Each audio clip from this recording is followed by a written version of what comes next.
Let's begin.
Hi guys, and welcome to the Gin and Tonic Show. I'm your host Moose, and this is my producer Nick. Our main discussion is about Islam in the 21st century. However, we will critique other religions and ideologies. We condemn any form of discrimination, violence, misogyny, slavery. We do, however, embrace many perspectives and free speech if it is factual and correct, and not based on any hate. Throughout the show, we will be exploring different religious beliefs, practices, and their impact on society, ranging from politics, interpersonal relationships, and mental health of believers and non-believers. We hope to create an open dialogue for those who feel they're not heard, especially those who have doubts and have left their belief systems. If you are interested in exploring the complex topic of religion and wish to be part of an honest and open dialogue, this is the show for you. We also welcome feedback and discussion from our audience and listeners. The Gin and Tonic Show is a free speech platform where you can express your ideas without any fear of violence and repercussions or any consequences. Please do join our discussion in the live chat as well as the comments. Thank you for stopping by and enjoy the Gin and Tonic Show.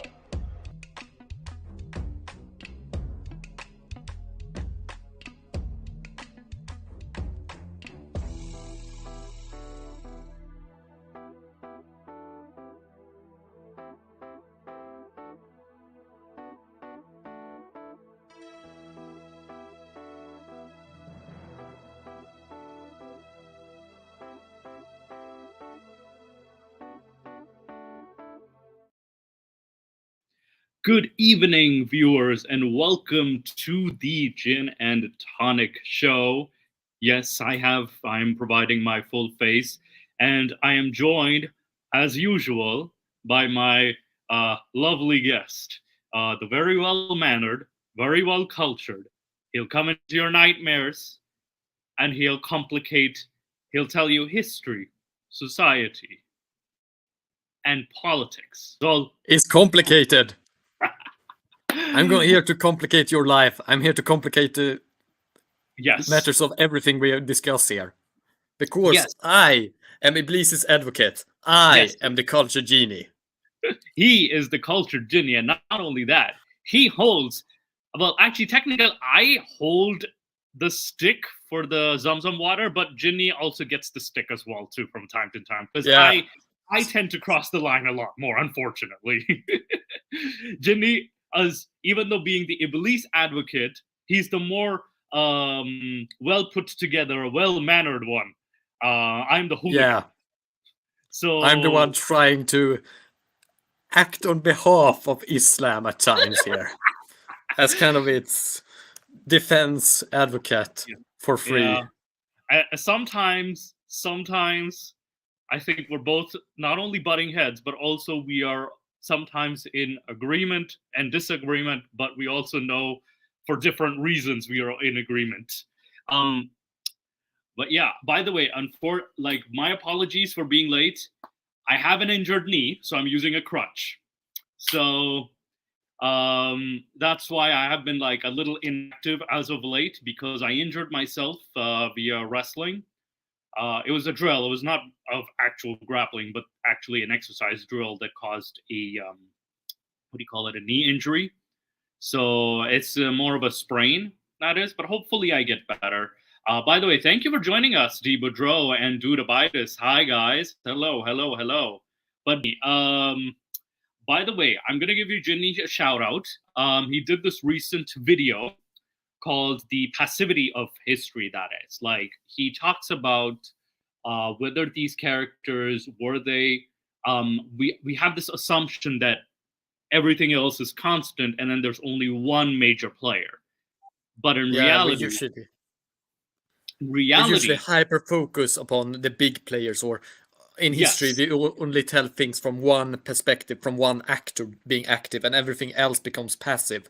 Like they didn't react, or like they didn't have their own independent agendas. Absolutely. Yeah, absolutely. You were saying something, I think in the comments, you also mentioned the Islamic narrative is a very good example too. Muhammad wasn't the only active person in his preaching. The Meccans themselves were active characters throughout the narrative itself too. Very well active, actually. I could have mentioned it, but I didn't. Good pointing it out that I kind of made everything else passive there, but it was kind of like for a greater point there about the fact that... you mentioned it in the comments, which is when we were discussing in the comments. I know you couldn't mention the examples because, you know, there's so many to choose from.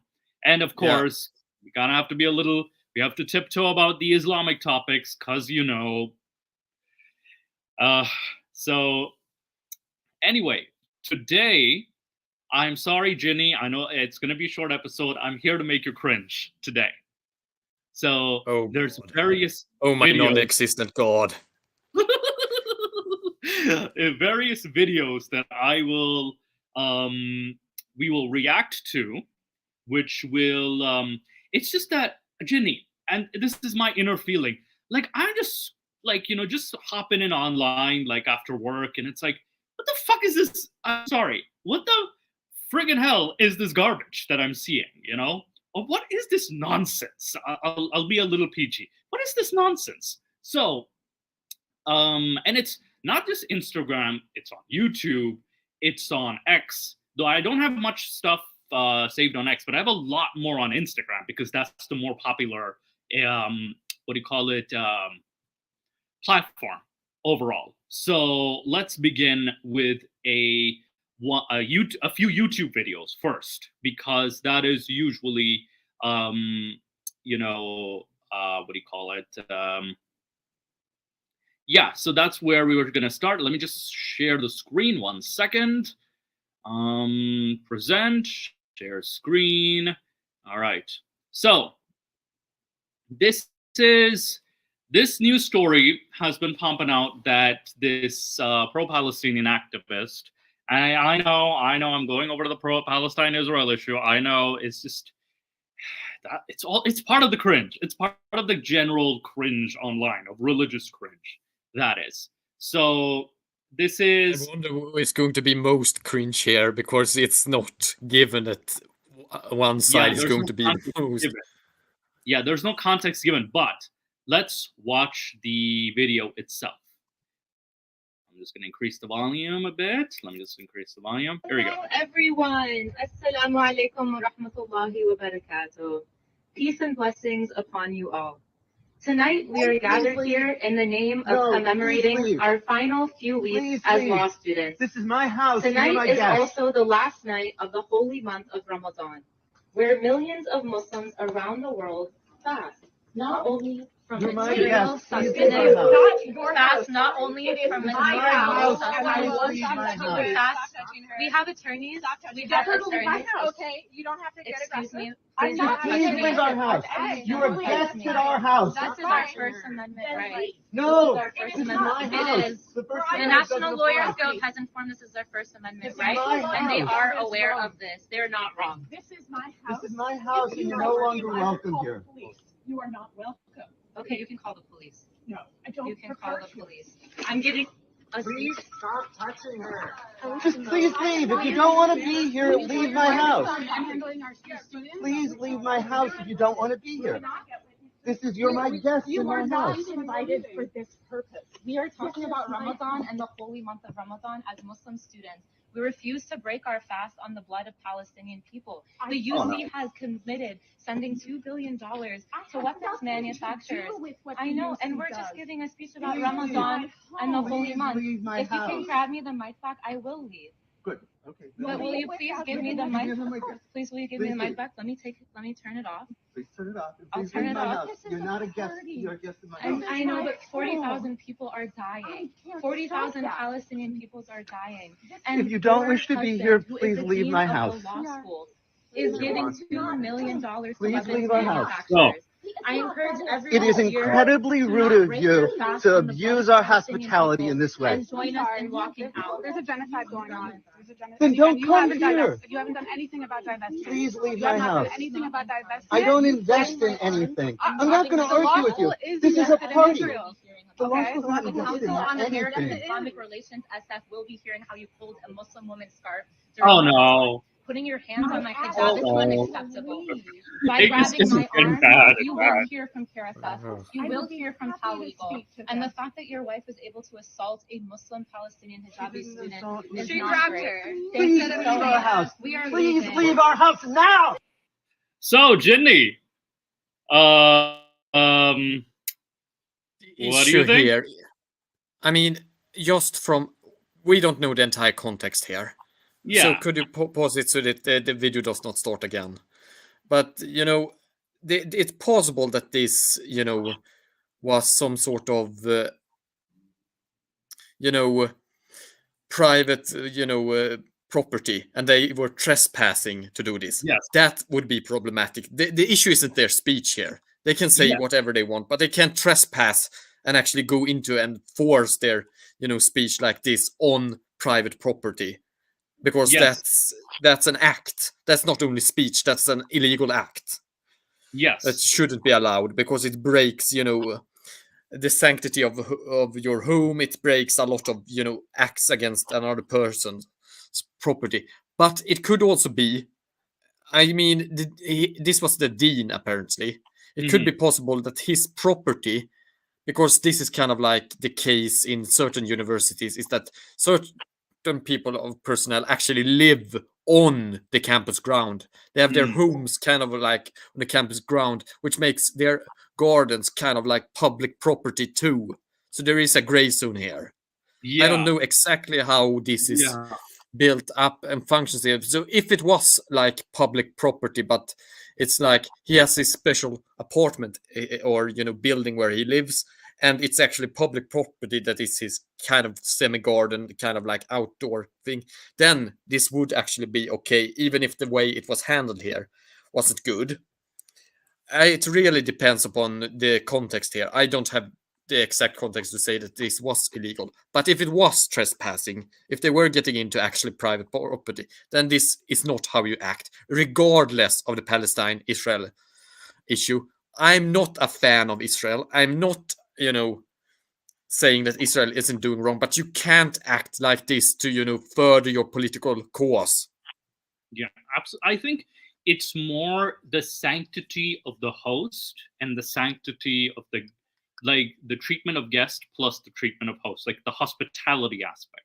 You have to respect the hospitality as well provided by the host. Yeah, I don't really, since I don't know the context here. I mean, it could have been, oh, we are going to have this feast on this public garden area that is kind of like connected to my home for my students, So and like they say, it could have been so.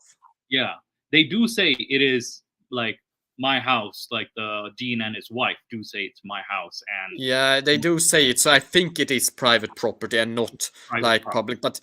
But sometimes, because there was an issue like this where they demonstrated outside of the house of a professor here in Sweden a couple of while back, and since his garden area was actually part of the university property, it was actually public spacing, so they could actually do it. It was ruled to not be harassment like that. It was kind of like how you can demonstrate if you can demonstrate like outside of an say apartment building, for example, because the road outside is public property. Yeah. So it could be something like that here. I don't want to make judgments. That was why I said if this is trespassing, it is bad. But I said it's still not a good way to go about this, because I think this is kind of like too confrontational. It doesn't, actually solve anything. Yeah, and I think the new NBC kind of covers it. We'll just watch the NBC story as well, how they cover it.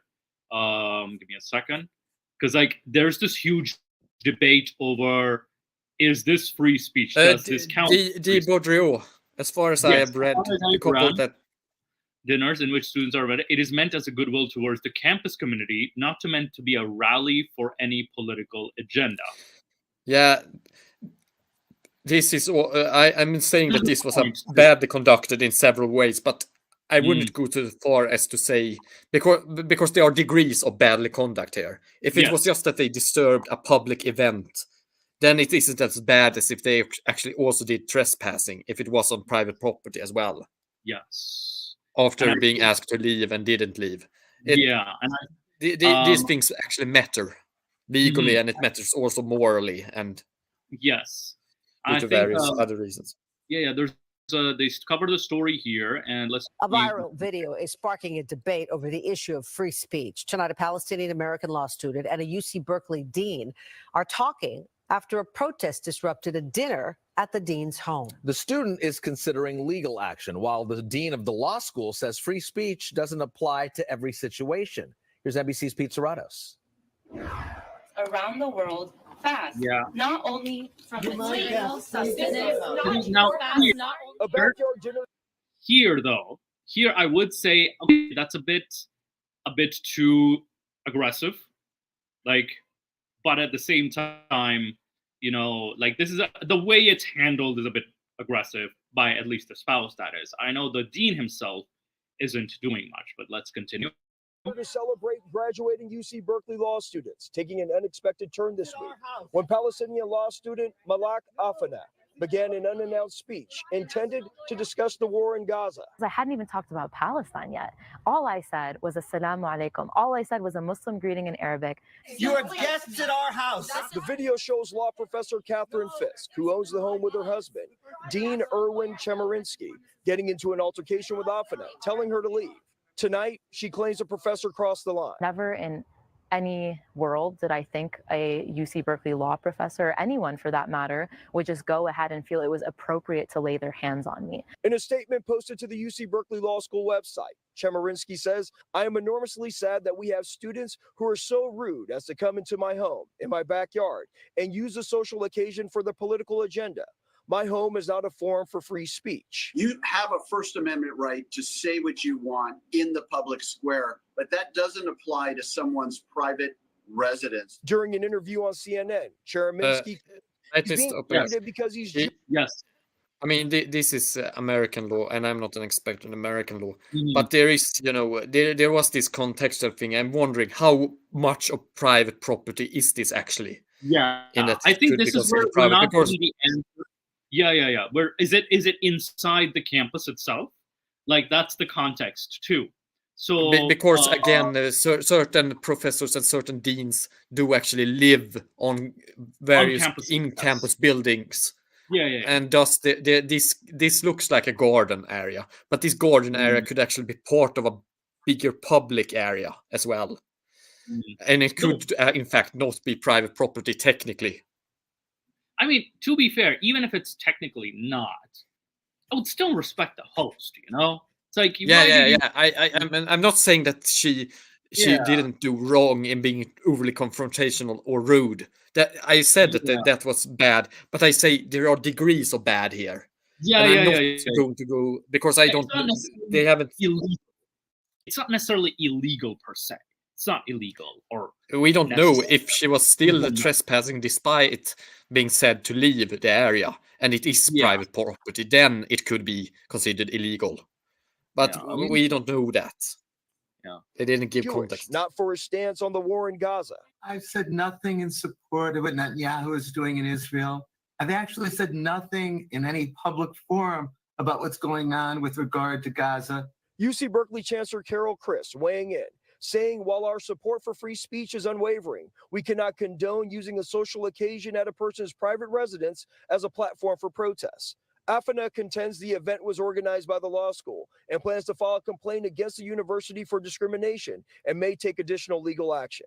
In Berkeley, if it was event Pete Serratas, NBC Bay Area News. Yeah, so if it was, like you said, like organized by the university itself, and you know, what do you call it? Like you said, I think the issue discussed, if there's a lawsuit, that is, the issue that would be discussed is, was this technically, they'll look at the technicalities of whether it was private property or not. And yeah, because you could argue that it wasn't in certain regards if certain conditions existed around it. I know that similar cases have appeared in Sweden, even in fact in the various. Oh no, it's in the areas where I study, it has happened. Yeah. However, Ginny, I'm gonna also complicate it. It's a Jewish professor, and you know, you decide to protest in his home, and it's like, oh no. Yeah, and I'm also saying that was also. If he hasn't said anything about Israel Palestine, why are you just going after him because you know he just happens to be Jewish? Why are you going after him just because he's a Jew? Why are you doing that? Because what you're only doing here is kind of like actually be doing acts that from an outside perspective look very suspect, and it looks like you are just attacking Jews generally. And it can come across, they could make the argument of anti-Semitism, again, legally, from a legal perspective. They could make that argument, at least from the professor's perspective. So this will, I'm kind of weirdly looking forward to how much of a circus this turns out to be. But yeah, freewheeling skeptic. Today Ginny and I were reacting to online stuff that we've come across. Just different online things that people haven't been talking about. People get distracted by the war in Gaza. They get distracted by, like, you know, the different happenings with Iran and stuff too. So people are kind of distracted by that. But we're kind of seeing like the online, like there's like, you know, just cringe. That is, we're just reacting to cringe. Like demonstrating at a party against you know, Israel. Yes, which is a party organized by a Jewish dean. Yeah, and it's like, it's a private place. Don't do this. It might be private. It might be private property, or it might be public property. We don't know that context. It's actually pretty important. Yeah, because now you bring this really interesting point. What if it's considered university property, and this university has allotted him this section of the property to reside in as a dean? So, you know, that's also a big question mark that it leaves. So this is going to be interesting. Now, the next video, it's by our favorite Asim al-Hakim. He's pretty much been a weird rock star as of late on the online sphere. Like, and yeah, he did call it his backyard too. So there's it's very huge. I mean, we do have areas that are pretty much private, but aren't actually private, legally speaking, in the university. That it's. It'll depend on the state's zoning laws as well too, because the United States, every state has a different like zoning section. What counts as private? Oh, right. So I was just speaking from my experience with the university where I've been. They usually have some zones that are actually public, but in practice are private, but also in theory are actually public, which creates these legal gray zones. Yeah, and I think with the US, every state would have like a different requirement. So this will be interesting to see if there's a lawsuit that even arises from this, and to see like what constitutes as private, or, you know, what constitutes as public property, that is. So this would be an interesting case. But like I said, I do agree the student was very arrogant. Also, the other professor's wife should have not snatched her like that too. Like, don't be a little violent. Just call the police. Seriously, just call security, call police. Don't have to get your hands dirty either. So, but I do understand, like, they don't want to go through that hassle. They just want to get, like, it's just also annoying as well. Like, you're in the heat of the moment. So I get it. Tempers flare up in the heat of the moment. Also, this is a video by Asim al-Hakim. Now, this is an interesting video I came across.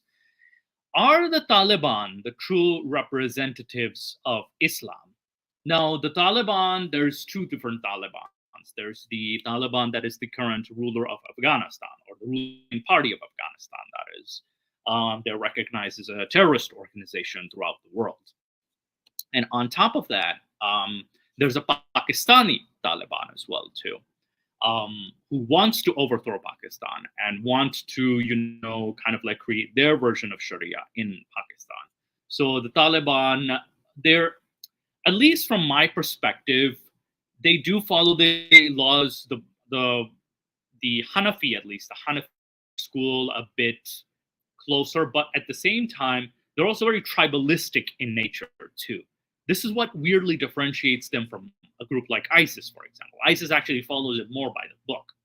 Taliban, at least from my observation, operates like a tribe, but they have enforced a lot of. I mean, what I've seen is that that the Taliban are mostly just a Pashto tribal confederation that are held together by some sort of Islamic, ideology, but it's not really, a homogeneous group.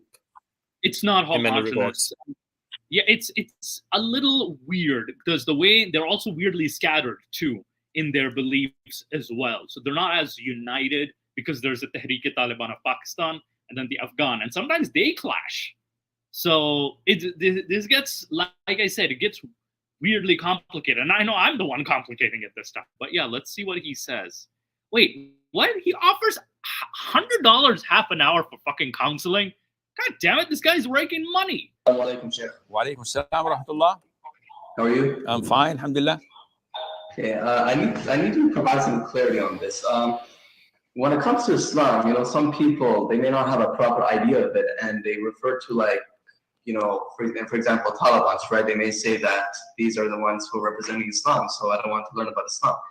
And as far as Taliban, they usually they tell the women to dress up or to are yourself and all that. So I'm just wondering, like, when you hear Taliban, right, are they like true representatives of Islam? Are these people that really are steadfast on the deen, or are they just like people that distract or misrepresent Islam?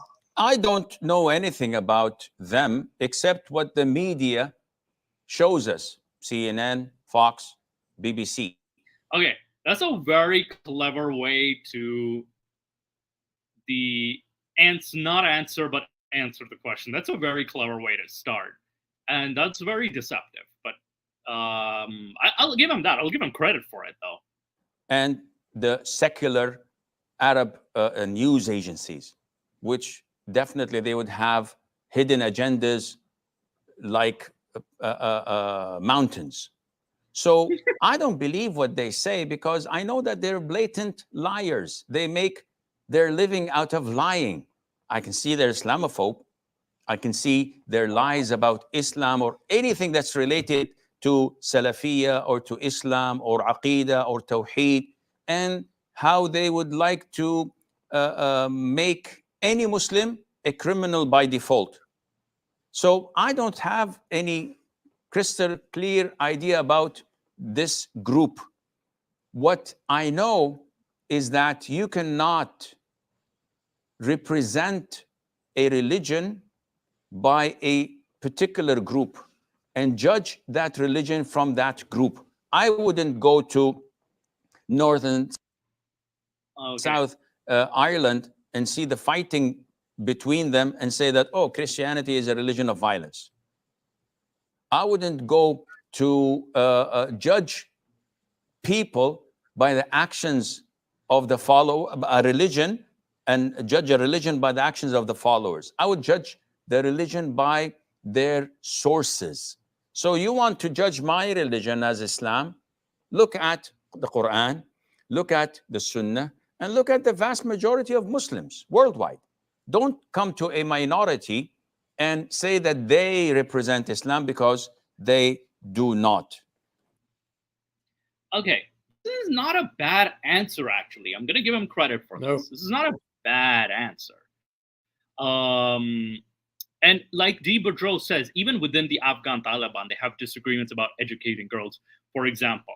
Yeah, this in itself is, you know, how much do they even want to enforce Islam? And I think they're being pushed kind of to, what do you call it? Like with the Taliban itself, they have been pushed to make decisions that are not necessarily Islamic per se, and more politically motivated, you know? So they have, it's weird because Taliban have, there are a lot of people who do see Taliban as true representatives of Islam and true like freedom fighters, for example. And they'll make excuses for the Taliban, especially like the crimes of the Taliban.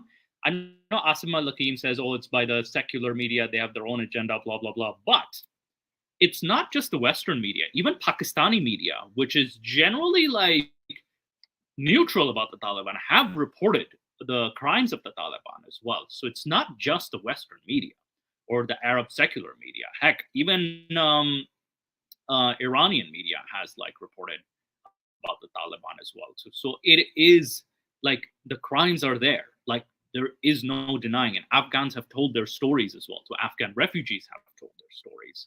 So, and Afghan like women have told their stories. So it's like, you know, you can't what do you call it, discount those stories. So the fact that like I feel like Asim al-Hakim did not want backlash from the Taliban supporters, because he does know his audience, though. He does know that he has an audience that are also sympathetic to the Taliban as well.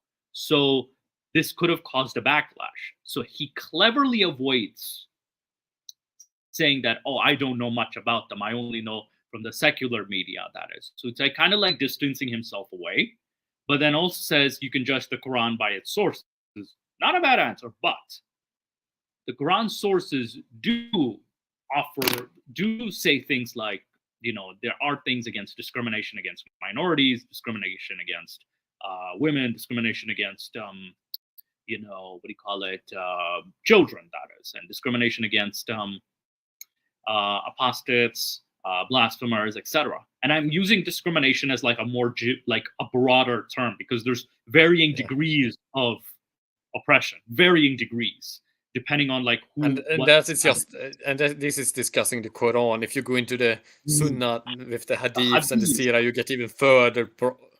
Yes, it gets issues. a little more, a little more obvious, or a little more, I think, clearer in the Hadith. The Quran is more like has varying degrees of, you know, kind of goes back and forth a lot too with the Quran itself. One thing I think interesting is that, you know, the many of the traditions, not all of them, but some of the traditions, it seems that the Sunnah, especially the Hadiths and the Sirah, actually was developed in part to actually make certain punishments harsher, or introduce more, you know, criminal law with, you know, clear-cut punishments than what was offered only in the Quran, just to, you know, broaden in order to fit a need for its time. I think this is where the schools develop, the fiqh schools develop. Yeah. But I think that, you know, it's because the schools and the Hadith traditions and everything else developed in parallel with each other and in interaction with each other. I mean, you know, Malik, he, you know, one of the big Hadith collectors, he also is, you know, the founders of the Malik school. Yes. And also Malik ibn Anas was one of the earliest Hadith compilers, that is. Now, also that was what I meant. I've seen the structure of the Hadith is very much like, oh, Prophet did this, therefore it is permissible, or Prophet did this.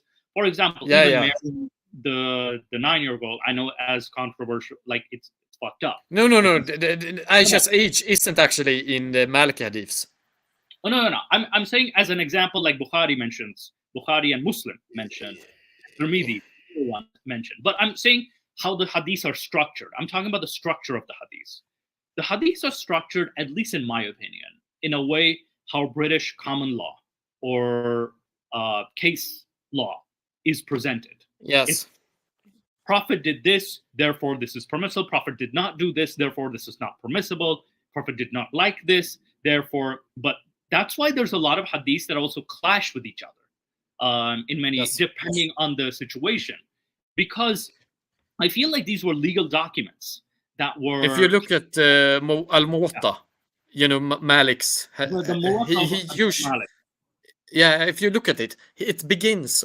Because usually, a lot of these hadith collections, not all of them, and many of the bigger ones were just hadith collections, and then you had the judicial commentary elsewhere. But if you look at Malik's text, he begins with the chain of narration, then the story, and then he comes with commentary afterwards about the implications and how this should be interpreted, and various things that should be taken into consideration here. Yeah, and I think Malik is fairly detailed. Also with I know 100 years later, Bukhari comes 100 years later almost, and expands on it a lot more. Expands on the different things like use of miswak during Ramadan, like saying Allahu Akbar. Because someone actually brought this, it was an online discussion, and they said the Allahu Akbar isn't mentioned in the Quran in itself. This is a more of a hadith or later creation. So he argued, he was a Muslim, and he was having this discussion. I was just observing the forum. He argued that saying Allah is greatest could be counted as shirk as well too, because it's I know I'm diverting a little bit. It's saying, it's acknowledging the existence of other gods, but it's saying God is the greatest, Allah is the greatest, which I found was like, this is an interesting take. But it kind of reminded me that the Quran itself isn't very clear on many issues, whereas the hadith kind of like act as case law. Like Quran isn't like law itself, it's like just the first reference. Then you have the Sirah as well, like the Sirah itself as an example, and then you have the rulings by different scholars, scholar commentary as well too, like different scholars. Like for example, there's the issue of genital mutilation with of male babies and female babies. There's no mention of it in the hadith or the Quran, but there is, in some aspects, some scholars have commentary on this. So I kind of see this as, it's a very structured, like a legal system of sorts. And in law, like I've also studied that judges have different comments as well, which we can actually use as to argue for your case in particular, or sometimes a Supreme Court judge you can use. So the scholars kind of act like that in the Islamic scholar, for example. So you wanna see. So this is how like Islamic law is interpreted, and how whenever I judge Islam, like you not only just see the Quran, you see the hadith. You even have to count the Hasan hadith too. By the way, the Hasan hadith is still convincing. Then not just Sahih, but Hasan as well. But scholars have also said weak hadith can be enforced as well. So there was also consensus on this. You could preach weak hadith. Yeah, then yes, of course, scholarly consensus. I mean, it's kind of obvious when you consider that the term Sahih means obviously true, and Hasan is good. Hasan is good, but sometimes you could use Modu, which is weak, but it can be convincing. It's like one of those things. Is weak. Yeah, it's like it's weak, like it's weaker in comparison to Hasan and Sahih, but you can still use it as an example. Like you can use it, so it's not necessarily like you don't have to completely disregard it. Might I add something? Yeah. Regarding this, I mean, you also have this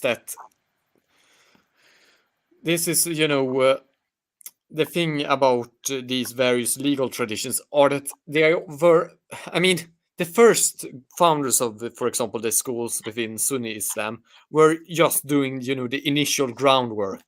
This got refined over several scholars later into, and also when it became a part of, actual legal structures and enforcement of, various polities, it also got clarified into clearer laws.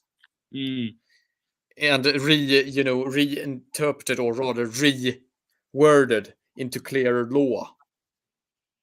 Like if this happened, then X. Yeah. This is an interesting thing too, and also D. Boudreau mentions that the scholars can change practices due to their interpretations, which is interesting, like Ibn Taymiyyah and the shrines, or even the Prophet's birthday.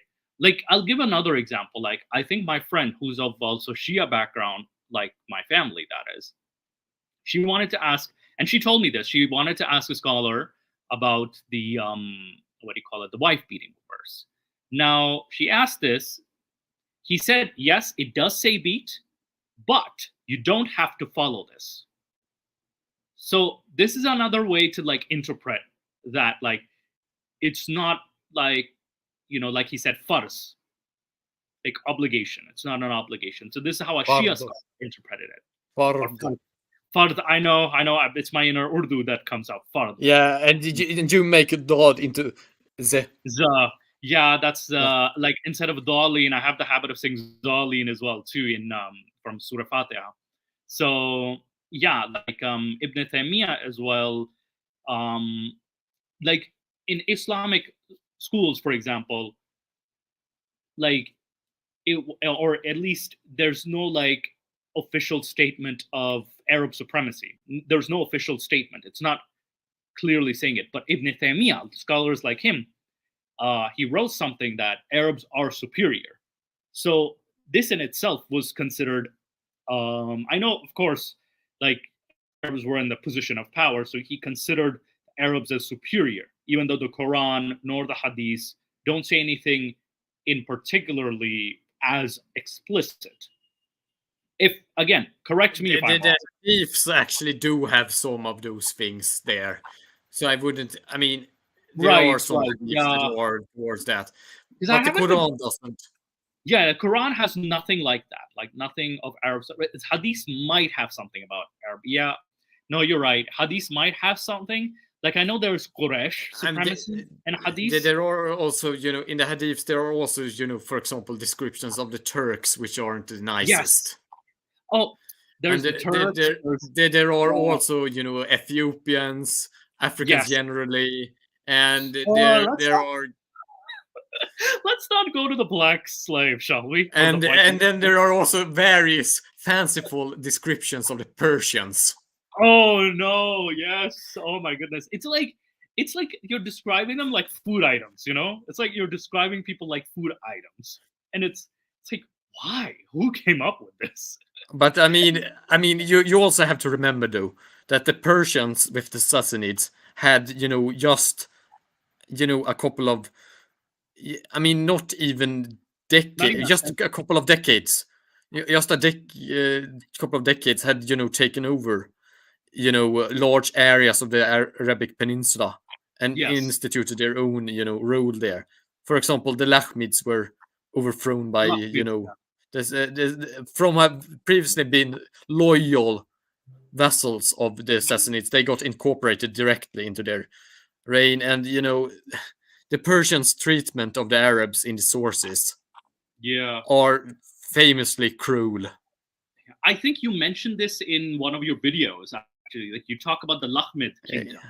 Yeah, I did in my most recent video. In your most recent, I also did a mistake there because I wanted to say something, but I said something else, and then it came into the video, and because I said that they lost the Battle of Dhukar, but the Arabs actually won, but they lost the war.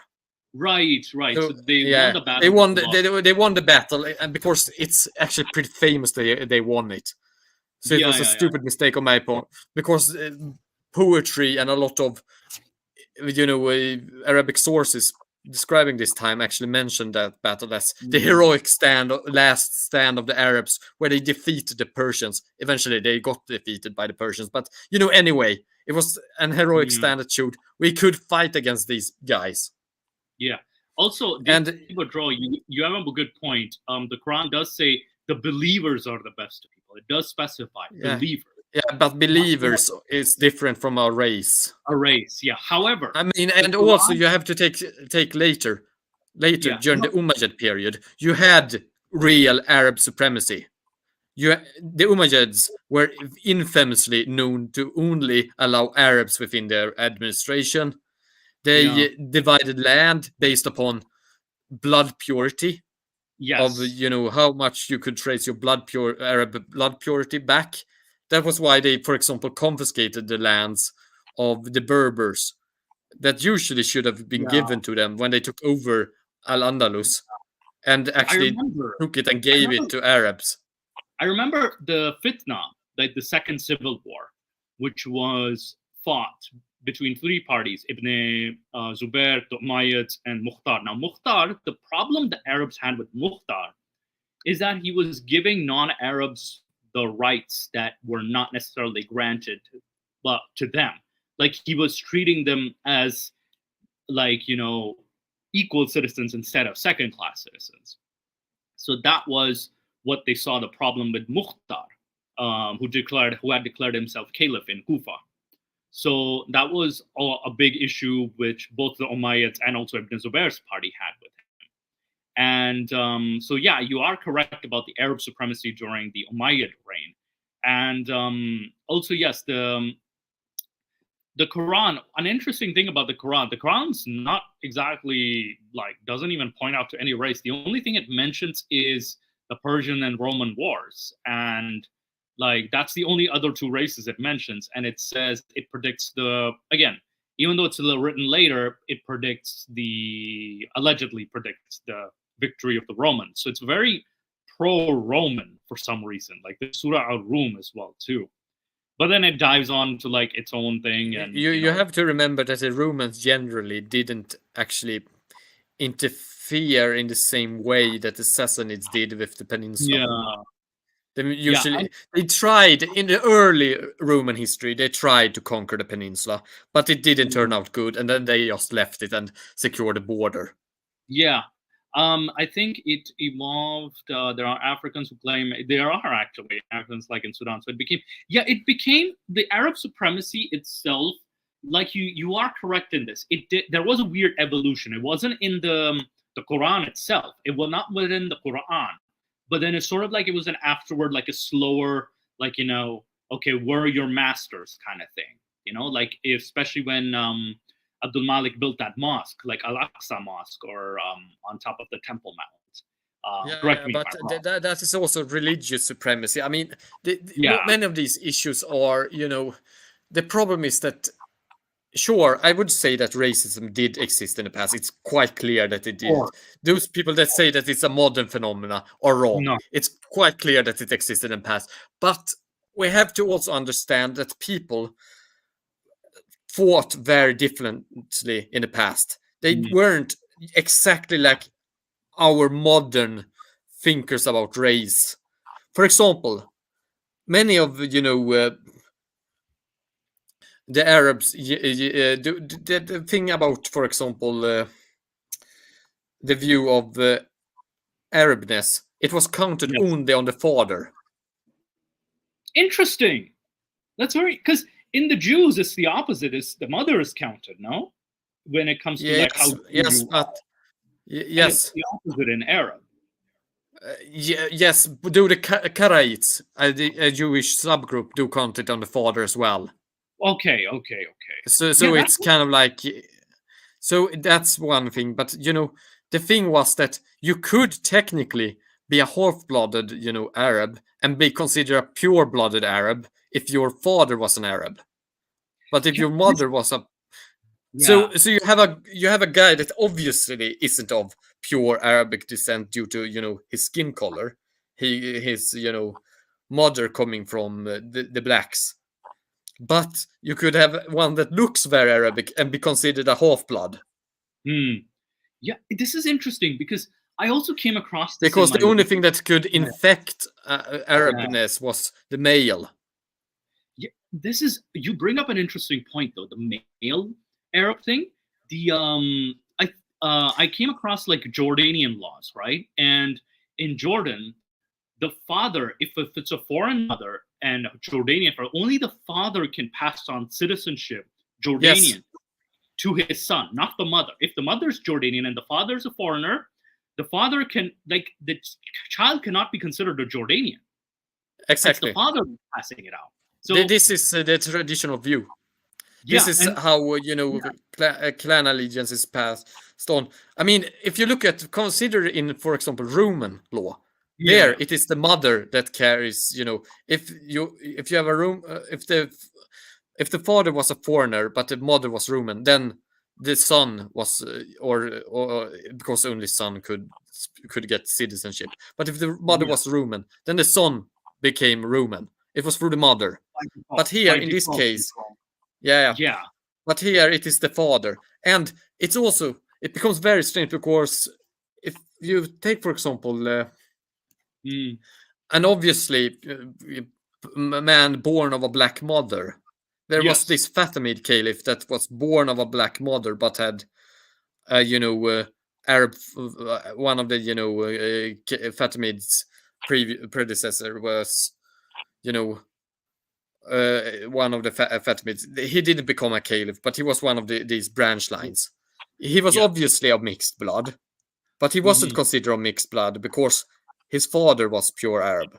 Whereas on the other hand, they actually married away one of their daughters to I think it was one of the Bujids. One of the daughters were married to one of the Bujids, and the Bujids were Persians. And thus, despite not looking, on Arabic, because Persians don't look that different. So in some cases, they do look radically different because Iran is a pretty large country with various skin colors, and also Arabs from the Middle East are very diverse as well. But he didn't look that radically different. But he was considered half blood because his father was a Persian. And it's weird because I think there was so you could have someone that's clearly, by our definition, racially diverse, and one that isn't. But it's the one that is, to our eyes, seems clearly racially diverse or mixed, isn't considered mixed, but the other one is. Yeah, I think there's also the imams as well. The 11 imams. We don't have a 12, like in Shia 12ers. Most of them are still considered Arab, even though it was just the father who was Arab in most cases. The sons, after I think Zain al-Abidin or after Muhammad Baqir, they married either Persians or they had a wife of an African descent, but their sons were still considered Arab. So this is another interesting way to look at it. So that reminded me that someone was saying, "Oh, look at the diversity," but of our imams, there was a post about it. But then I'm like, now that you mention it, now I'm thinking back, they were probably considered that would have been very undiverse by the standards of that time, and their understanding of blood lineage. Their standards, because we're making I know we're also looking at it from a very modern lens. That was why I mentioned it. When we talk about racism in those times, we have to consider that they had very different conceptualizations about races than we do, and how it was passed on.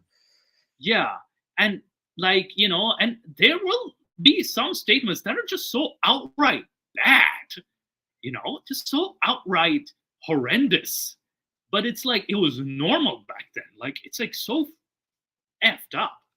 So, this is where, anyway, by the way, I have some more stuff to review. This is on Instagram, by the way. We're going to switch to Instagram. All right. And there's going to be a fewer shorter videos that we're going to review. And so 1 second, let me just share the screen. Present, share share screen. So yeah, my apologies for the Instagram is weird, so it doesn't do so well. But yeah, this is a story I came across on how many levels of Jahannam. Now, I think Ginny and I were gonna have a weird discussion about Jahannam or Gehenna in this. So let's see what it says here. God damn it. Have you wondered how many levels of Jahannam? The Quran describes Jahannam. Okay, go on. Describes Jahannam as having 7 levels. Level 1, Jahannam. The first level is simply called Jahannam itself. It's really believed to be for Muslims who committed sins but sought forgiveness and Allah's mercy. Compared to the lower levels, it's considered the least punishing. Level 2, Laza. This level's name translates. Okay, so there's the first level is Jahannam. The second level is Laza. But I'm going to ask you, Ginny, as well, because I have never heard of these. Relates to blazing fire. It's said to be intensely hot and is reserved for disbelievers and those who committed major sins. Level 3, Al-Hutama, meaning the crushing fire. This level is believed to completely annihilate those who enter it. It's reserved for those who rejected the truth and displayed extreme arrogance.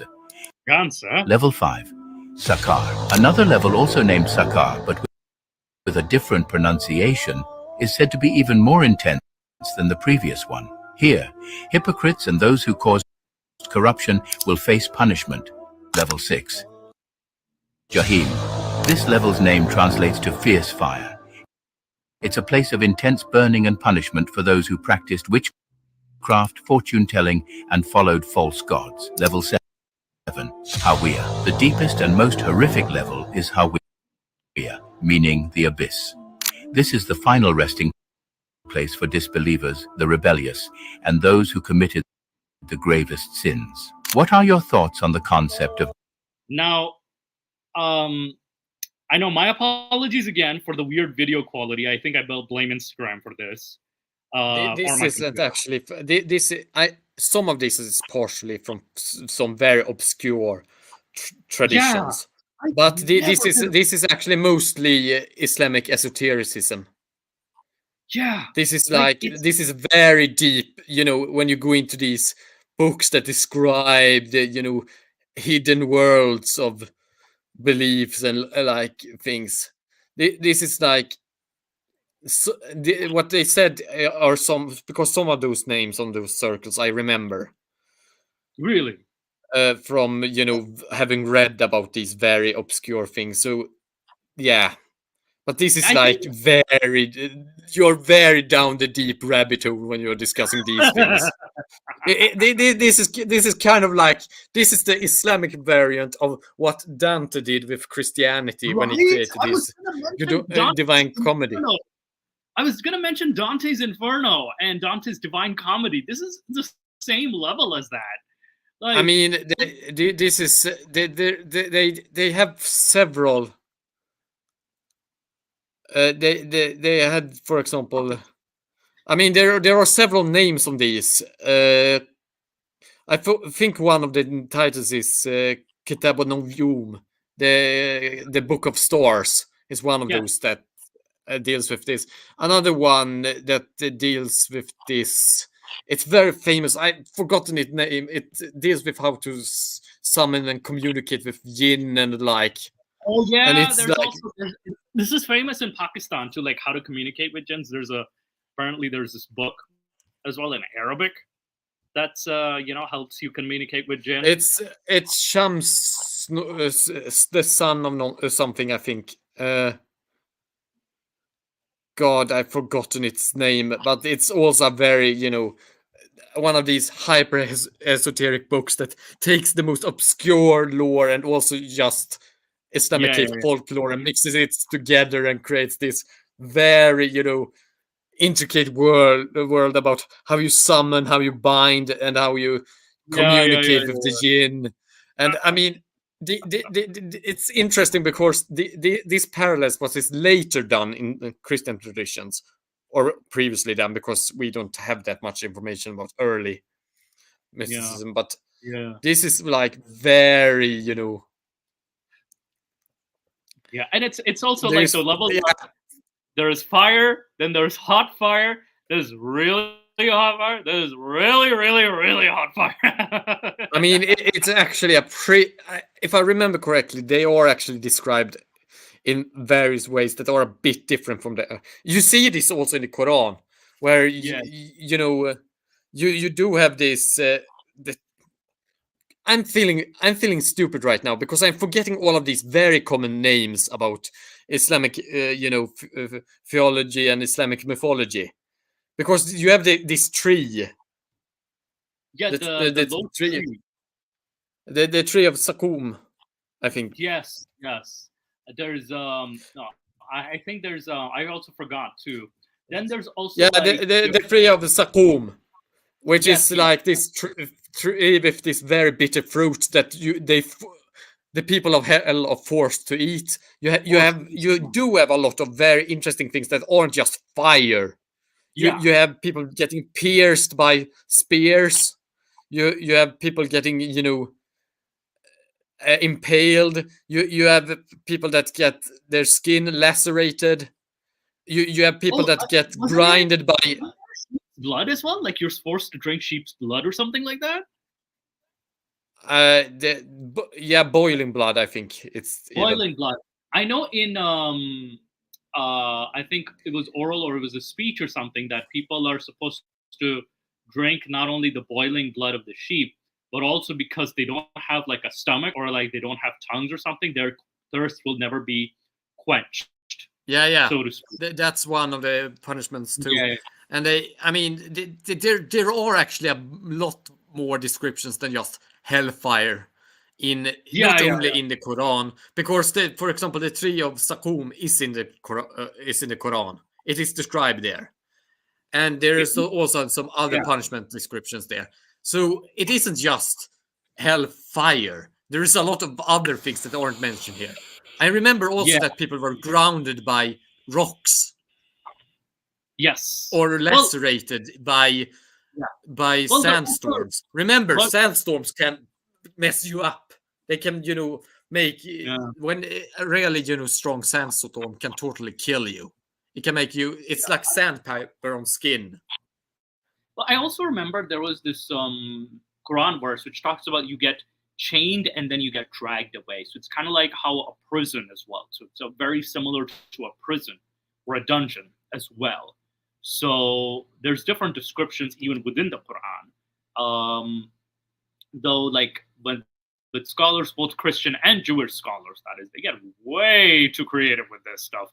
I feel like sometimes, Jinni, that they have their own Shams al-Ma'arif. What's the name of the book I was thinking about? Shams al-Ma'arif. The books of the books of the places and the times of knowledge. You could almost. I heard of the book of the book of the book of the sun of the places and times of knowledge. Yeah. But like with Jinni, they get so descriptive. There's a punishment for lesbians apparently in hell, which is because they were rude to their husbands, they get dangled by their nipples. And it was a Shia who wrote that. I'm like, this is a very oddly descriptive. Also, you want to scare people, and at the same time, it's like, what the fuck are you thinking? What is wrong with you? So it's like they're kind of putting their psychopathy, their sociopathic nature into the Abrahamic God and kind of reveling in that fantasy as well. This is where I find hell is kind of like this weird fantasy of who you want to punish. And also, someone did say, delete this post. It's a lie to say level 1 is for people who sought forgiveness, because if you see forgiveness, you're forgiven. And a lot of Muslims would disagree with the Muslims even going to hell to begin with. So I mean, it's kind of even like hell being eternal is something that people have disagreed upon. Even Ibn Taymiyyah promoted the view that hell is not eternal, because eternal punishment, even for the worst of crimes, is not proportional. And God ultimately is a just being. Yeah, and I think there's also disagreements on like, are there even layers of hell, or is it just like, is it like black and white? Like, there's also views that say it's pretty black and white, and some say it boils down to belief. Some say it's belief and actions, but a lot of like views do say that, oh, you're never going to hell because you're born a Shia or you're born a Sunni or something like that. And it's like, wait, what? So you already have an automatic card to like go to heaven? Like, that's bullshit. So by the way, I do think that this isn't actually part of theology within most Shia traditions. It isn't within Sunniism, but I do think that there is actually a kind of predestination of the salvation theory in Ibadi Islam. Yes. Okay. That is similar to how certain Christian denominations have this view about God has, with His grace, has already given you grace or doomed you. Yeah. I know with I think that this is the case in. Oops! Yeah. Now you got Nike's Satan picture. No. I'm just like trying to pull up something as well to like review, and it just happened there. My apologies. Just give me a few seconds.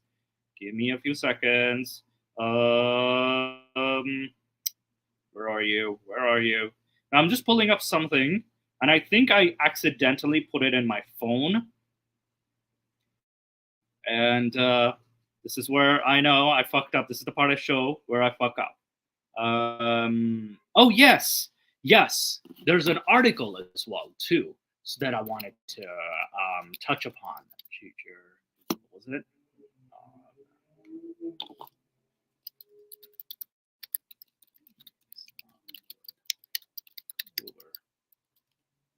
There we go.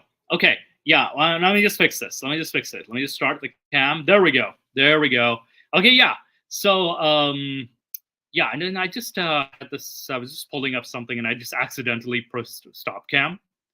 So, but yeah.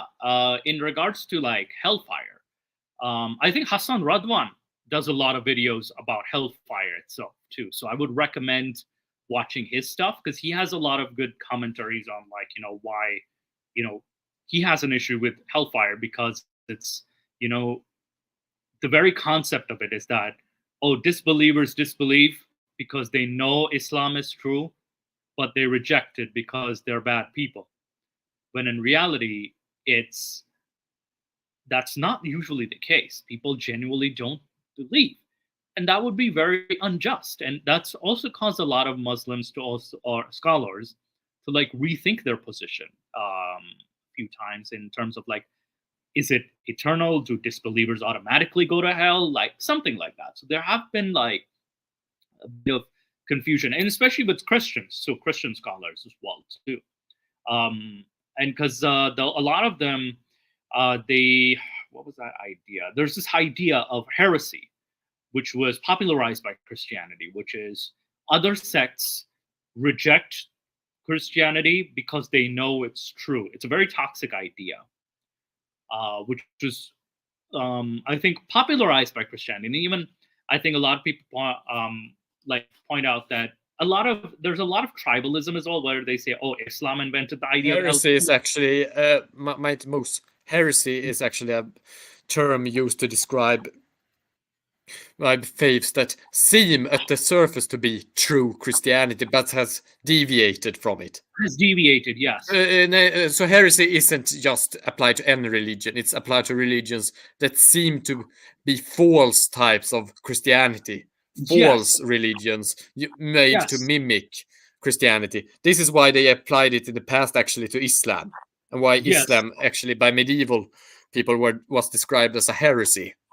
Right. Because it seemed to mimic Christianity by taking, Christian beliefs, but tweaking them and changing them. I think that's why even in Dante's Inferno, I remember Muhammad was placed in the section of sowers of discord rather than, a false prophet. So they didn't necessarily see him as a false prophet. Remember also what the term for Discord is in Arabic? Just what's the term? What is the term for sowing discord? You know it. Is it fuck? Sowing discord. It starts with F. What is it? They love to use this word all the time.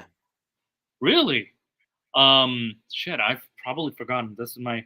I know kufr is like straight up. What do you call it?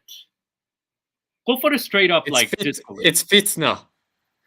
Fitna. No, because fitna is. You used it before when you described the second fitna, the second conflict. I know. I forgot about the fitna. I just used this word. Yeah, but remember, this term actually has a specific meaning. It isn't just conflict or discord, but its true meaning behind that is actually because it derives from a root. And for example, the word fatana means to make someone come over or seduce someone. It means temptation. Right. Because it tempts you into a false view. Something it tempts you into a false, non-Islamic view, a fitna. Yeah, so it isn't just only discord.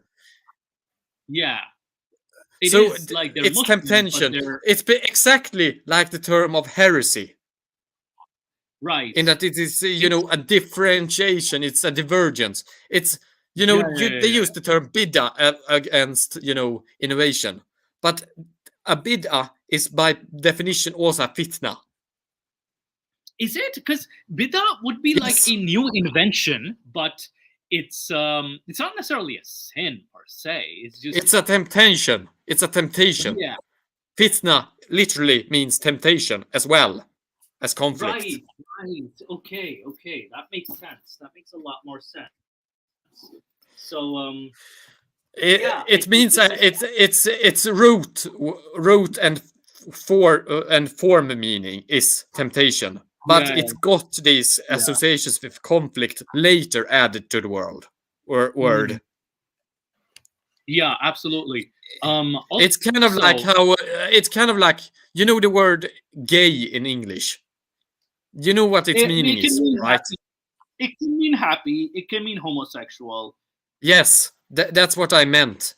It originally had the meaning of temptation, but it got applied these other meanings later. All right. Like is it clear? Even the term queer itself has evolved as well. So like the term queer is more of a general term, even though it was used for a feminine man initially. And it was used wasn't it used initially wasn't it used initially to actually describe someone that is enthusiastic rather than anything else? Yeah, there's also that too. There's also that it evolved a lot, the term itself. The term queer evolved a lot. So the terminologies have always evolved. And let's not forget the term for rooster. Let's not go there, please. Oh no. Which I know Nick, if he were here, he would have definitely used that term very blatantly. And so the term for male chicken, we'll just say that, male chicken. So let's just not go there. And it's evolution. Now, there's this other article that I wanted to look into, which was a Muslim teacher. Oh yeah, G. Bordeaux, you're correct. Yes, strange or odd, but I think that was a later addition. I think it originally meant eccentric or enthusiastic about something. Yeah. Now, by the way, my camera's kind of like weird, so that's why I turned off video. But we can still like go over. I don't know if I can change this avatar. I blame Nick for this. Anyway, so this is an article about a Muslim teacher, 30, who told pupils Islam is going to take over and branded Western girls lunatics is banned from teaching after undermining British values. Just from the title, what do you think, Ginny? I wouldn't judge it directly on the title only, but I would say just taken without any greater context, I would say this isn't proper behavior for a teacher to act if it is in a public school. Yeah, of course. Okay, as a panel sacked Aqib 30 for undermining fundamental British values. He was an English teacher at Harborne Academy in Birmingham until last year. A Muslim teacher has been banned from teaching for life after telling pupils Islam was going to take over and branding westernized girls as lunatics. He was sacked, Aqib 30 was sacked from the profession for undermining fundamental British values by a professional conduct panel of the Teaching Regulation Agency. Okay, so there was a hearing over this. So there was a process. The English teacher was an English teacher in Birmingham between December 2020 to March 2020, the panel heard. But during that period, he made a series of comments on a Microsoft Teams group, which were professionally unacceptable. Yikes. Why would you do that? Among those comments were we discussed how to get girls. Oh, no. Oh, no. And showed a topless photo of himself flexing his muscles to one people. No. This is just creepy. Okay, no. This is just okay. Just this should have been enough to get him, kicked. Right. Also, the panel also heard he openly attacked feminism in his classes. He seems to be like a Tate fanboy. The panel said his behavior clearly crossed boundaries and said his inappropriate remarks were linked to texts that the class were being taught. He has been struck off from teaching register indefinitely and must wait at least 2 years before he can apply the cessation to be lifted. Now, he began teaching and ran an after-school club for pupils. The TRA misconduct panel heard he made inappropriate comments on which include pupils and also discuss about his personal life with his students. No, never do this. Please don't discuss your personal life with students. He told pupils how he rejected a female doctor who earned 70,000 pounds because he couldn't be with a woman who made more money than him, the panel heard. Oh no. Like, yeah, keep this shit to yourself, yo. What the hell? This isn't something you should... I know, right? Khan also told the students a woman having a baby over the age of 30 was more likely to be disabled than a woman, oh, my wife having one with her cups. This is just... Is this serious? What? This got serious? I mean... Oh, my goodness. Like, this might have happened because the extreme things like this can happen. But I'm beginning to actually, because when things get extreme like this in this article, you should become a little bit critical and wonder if this isn't a story that might have been exaggerated. I mean, maybe, but like, what the fuck? Yes. He was reported to the school by a member of staff who reported concerns about his conduct with students on school's safeguarding portal. He should have been reported far before this. Right. And it's far before the inappropriate, like the religious views. Okay, he was accused of using inappropriate religious views as well as harmful comments that pertain to dating and relationships. The school has found significant evidence through his Microsoft Teams message exchange between Mr. Khan and several pupils. The panel found he was guilty of undermining fundamental British values, including individual liberty, mutual respect, and tolerance for those with different faiths and beliefs. The panel chair said, I mean, they should have already, the panel found he was guilty. No shit, they did. I mean, it's so obvious that he was doing this from the very beginning. And also, just the fact that he was posing, topless.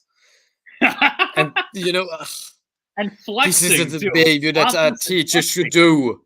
Because you're in an authority position over your pupils. Yeah, it's a harassment issue at this point. Yes. And it's, okay, the panel, also the findings, miscon, are serious as they include a breach. Prohibited from teaching indefinitely, cannot teach sixth form college irrelevant youth and children's home. Depending on how girls, he told pupils girls can become doctors, but just make sure those years you get married, because after that, no more guys will find you attractive, and you're just left in the state. Oh God! My non-existent God. Oh, women want a man who can dominate them and look after them as they can't look after themselves. Man, and this is coming from a Muslim's teacher, so it's like, no, you're already a minority that's under scrutiny. You know, considering how we ran around shirtless and try to, send pictures of his shirtless, I don't even think the religion is the issue here. I don't even think so. It's like, okay, now I think this the guy is Muslim just teacher became like kind of like a headline. I mean, if he had made a lot of other statements, like try to teach modesty by having hijab and then I might have thought that this was just that this was an Islamist having become a teacher and being inappropriate. I just think that this guy is a reckless hedonist. Yeah, he's just very reckless. I agree. Yeah. And this isn't a case of the problem is he is a Muslim. I would actually argue that an Islamist would be better than this. The problem here is that this is this is a guy that shouldn't be near kids at all due to his inappropriate behavior. Let's keep going, Ginny. I want to get to the religious part too. Not because of his faith, but due to his lack of personal behavior or personal failures. It gets better. Ginny, it gets better. It gets better. He said girls find a good guy, girls in their early find it easiest, then you'll have the freedom to work, not work. So it'll take pressure off you. You can choose your own thing. The panel also heard that something in the effect of in Saudi Arabia, women are 10 times less likely to be raped than in America. Oh my goodness, why would you say shit like that? Oh man, he also suggested that love marriage is more likely to end in divorces than. Okay, now you're just pushing your stupid. Is he Pakistani of origin? I want to ask if he's Pakistani origin. And referring to the increasing Muslim population, allegedly told us natural selection will increase our numbers as a result. By 2050, the whole of UK, France, and Germany will look like Birmingham. Is that a thing? Birmingham is like Muslim majority? Yeah, oh, man. I mean, I've heard that it has a large presence of, Muslims, Pakistani immigrants. Yeah. The number of Muslims went up 44% in 10 years. Everyone else is falling or growing at a snail's pace. Traditional values greater than liberalism. Oh my goodness. In another post presented by Khan allegedly shared a news article saying alcohol ban helps female enjoy hassle-free football in Qatar. He captioned the post, "White women enjoying life under Sharia law." Oh no. Oh no. Like, you're a public figure. Don't do this shit. If you believe in feminism, if you believe in aborting babies, in man and woman being married, if you believe working until you're 35 and not having children, if you believe all this stuff, that's fine. Believe in it, he said. But I'm telling you one fact, you're going to get replaced by Muslims even faster. Oh no. They will replace you, oh my goodness, no. And, oh no. Feminism was designed to make men work instead of having a husband and children because the way the government can tax them and make money. Modern society is designed to get girls and turn them into this for the government's banks. Just remember this. Just take your vows, let them live in their beliefs. They're just going to replace everyone else even faster. Oh my goodness. Now you're getting into like the Islamic supremacism nonsense. Feminism teaches women are equal and discourage motherhood being a wife. Some teaches women are no, they're not. A woman is not 3 times if they're good mothers, and no, a woman's testimony is half that of a man, and a woman's like a second-class citizen. He added, don't ever attack a girl, ever verbally, emotionally. You're meant to treat them like queens. I mean, if they're West Side lunatics, just ignore them. I mean, at least he didn't go the Surah 434. At least he didn't go there. But Jesus Christ, this guy has other issues. There were some other issues with this lunatic. I mean, like, it wasn't just. I mean, he did all of these Islamic supremacy stuff as well. Yeah. Yeah. Also hi Reanimator. Rooster. Yeah, I know. I'm not gonna say the C word. I am not gonna say the C word. Do not make me say the C word, please. No, but he does. I mean, the issue here isn't that he was a Muslim. I mean, sure, some of these things could be said to be from Islamist thinking, but I mean, it's obvious on his other actions that this isn't a guy that takes, religion or any sort of system that requires some sort of self-restraint seriously. This guy is just, unrestrained and unhinged, I would argue. Yeah, this man was unhinged. Like, what the fuck? And this isn't actually a religious problem here. It's a personal problem here. Oh yeah. And like, I'm glad that he eventually was sacked. The fact that he wasn't from the beginning, just one of these things would have been enough to get someone sacked. And I suspect that a lot of it has to do with the fact that, but he's an immigrant, we can't sack him. I suspect, I don't know this, but that this can have been due to, preferential treatment being given to him. And you know what the worst thing is? When you do this, when you allow people that are unhinged to still stay in positions of authority and duty, where they, due to their unhinged behavior, actually, are not able to do the positions, tasks, or mismanage those tasks to such a degree that it hurts people, then you're making every immigrant look bad. Do not excuse bad behavior by them coming from immigrant communities or being of a minority group, because when you do that, you will make these people that stay in positions of importance doing bad things, creating bad situations for others, making them a bad representative of these people that are actually good from these minorities or these immigrant communities. Yeah, it's like a lot of media outlets will use your identity as a scapegoat in order to appease to like already existing like bigotry, that is. So yes. This in itself is harmful. Never, like, I remember when you said, yeah, him taking off his shirt and showing it to a student, that should have been an easy, like, no, you gotta go. You gotta go. That should have been a ban straight up. Like, what the fuck? So in itself, like, this is where I think, and there's a lot of like, and this is where I say, like, people are afraid of Islamophobia. And it's like, no, it's like, sure, there's anti-Muslim bigotry. Like, I would prefer the term anti-Muslim bigotry, but also like, don't give preferential treatment to a religious or racial minority. Please don't do that. No, don't do that either. It's also, but it's the bigotry also as well, because it's the bigotry of low expectations. Yeah. And it's also, because people that see this kind of treatment also say, begin to think, oh, you can't actually treat them like responsible adults. And so the bigotry spreads, and it also creates resentment for people that were punished for much lesser things. Yes. Because it creates this two-tiered system, and it reproduces more hatred and more bigotry. Don't do this, because this isn't solving anything.